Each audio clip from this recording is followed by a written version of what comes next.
Does what you decide to do after you leave school make any difference to your interest in politics?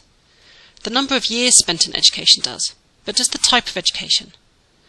To help answer this question, we looked at what a group of 16 to 21-year-olds did in the 1990s, whether they stayed on at school, did vocational training, a mixture of the two, or left school at 16. To help us with our story, meet Andrew, Vince, Mike and Nick. This is Andrew. Andrew stayed on and did A-levels, then went on to university. He represents people who have academic qualifications. This is Vince. He went to college at 16 and trained as a plumber. He represents people who did vocational education and training.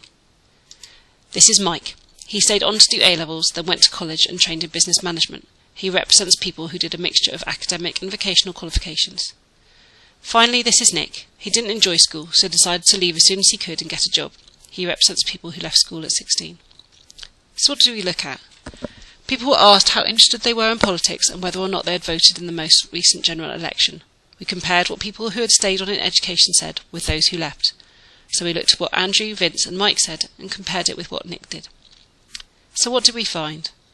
Well, Andrew and Mike showed more interest in politics than Nick in their 20s and 30s, while Vince was about as interested as Nick in politics.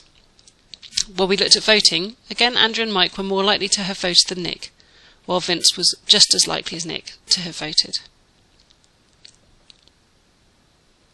So if you, like Andrew or Mike, follow an academic route or get a mixture of academic and vocational qualifications, does this automatically make you more interested in politics? We decided to see if family background or GCSE performance also made a difference. What we found was that the GCSE grades they got affected which route people took post-16. Andrew and Mike got more than 5 GCSEs at A to C, while Nick and Vince got fewer than 5 GCSEs at those grades. That's probably not all that surprising. What is interesting is that how they did in their GCSEs was more important in determining whether Andrew and Mike voted, not the education they did next.